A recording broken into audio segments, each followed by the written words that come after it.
I was just yesterday hiking up in the Yosemite area, and there were these incredible sequoia giganteas, which are the large redwoods that live in the mountains. They're not the coastal redwoods. And I went and sat next to this big redwood. This one's called the Grizzly Giant. And I sat next to them and I was really thinking about this perspective. This particular tree I'm showing the picture of, that I took the picture yesterday, is over 3,000 years old. And I thought, wow, as I start to look at my life and like the world around me and the changes that I hope to see in the world, I realize I need to step back and take a long view, like the sequoia tree.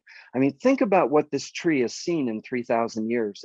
It's the Industrial Revolution was just these last hundreds of years, and it was there long before the Industrial Revolution. It was there long before different religions that are very popular today come about, and it's something that has seen so much change in this one living being. And I think that's really important when you think of this, because one of the things I did at Quail Springs was to and what we've done as a group there was to develop a 250-year plan. And so this idea of 200 year to 250, this idea of doing a 20-generation plan for our farm there. And we wrote it all out. And I remember telling one of the elders in my life, one of the mentors in my life that had shared a lot with me, was a man named Jake Swamp, who's no longer alive, but was a peacemaker in the Haudenosaunee people. And what he said when I told him that is, here's this 200-year plan, and he just shook his head and said, that's so short-sighted. That's it's like you have to be thinking longer term than 200 years. You need to have a 1,000-year plan minimum. And I was sitting there next to the tree thinking about today and what I wanted to share. And I wanted to share that story, that we really need to be having the future generations at the table in the circles of our community. When we sit together and make decisions about what we're doing on the land, what we're doing in our communities, we need to put that empty chair there and have that chair be there for the future generations to say, you know what, the decisions I'm making today, I have to take responsibility for a time beyond my own. And I also, when we do our circles, we also put a chair for the ancestors to say, what have they, we are the expression of all they've ever been, all that's ever been in our family line. We are the living expression of all those ancestors. And so how can we also honor them in the way that we make our decisions and how we live day to day? And this beautiful old sequoia tree was sharing that with me as well, that this incredible tree that is giving more to its surrounding ecology than what it's taking. And what a great lesson that is for me. So as I start to take that long view and start to think of, okay, there are things that I'm going to do today that I'm not going to see the benefit of. And I know many of you who are watching this understand planting trees you'll never sit under the shade of. That is something that to me is really an honorable way to give your life energy to the world, is to do things for a time beyond your own.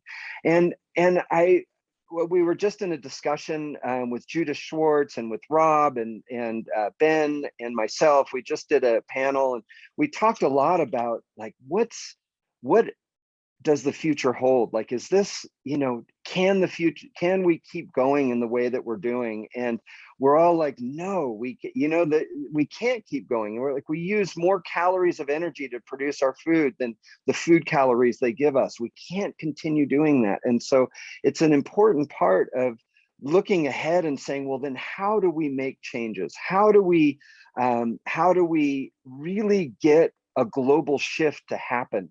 And that unanimously in our group, we realized that it's got to start here with each of us, that we each have to demonstrate. And I love what Judith said, is we have to invite people to make change by seeing our demonstration and to looking at the patterns of our demonstration and then taking that back out. But the hopeful thing that I really want to share with you is this pattern that has been hypostulated by E.M. Rogers in 1962 called the theory of the diffusion of innovation. Because so many people, they say it's just, there's so few of us who are actually making changes that are life-giving, that are doing more regenerative practices. And what this theory is it's really interesting. It's a theory that was actually used by the Green Revolution movement. And if you don't know what the Green Revolution is, it's basically the modern agricultural movement was called the Green Revolution.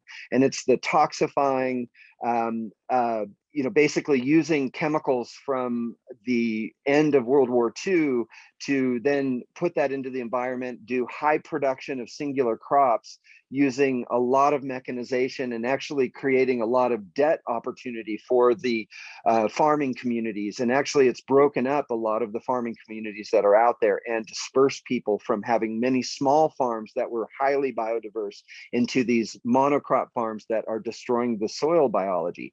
And so how do we help make those changes? And when I heard about this theory of the diffusion of innovation, I was another really hopeful kind of aha moment for me, because basically what the theory says, and even like Apple Computers uses this, and Apple products, they've used the same ideas that there's basically in populations of people, and this has been found true to be the same even in indigenous populations, and so it's a human pattern, is that 2.5% of the population are what are called the visionaries or the innovators.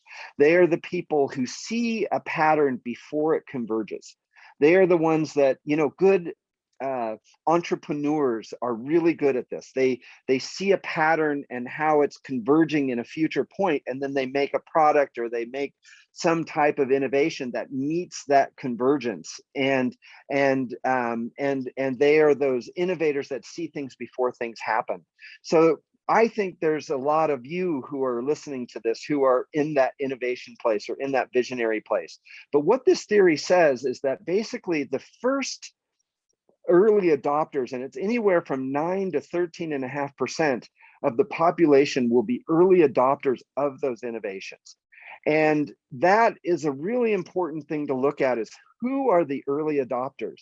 And that's where I give all of my energy right now, as I'm 56 and I feel my age and feeling my, that I want every ounce of my life energy to have the broadest effect in a positive way. And so rather than to focus on everybody out there, the other 90% or 85%, what we do is we look at how we focus on those early adopters, because right at that point of that 85–90% is a tipping point where the remaining people will follow.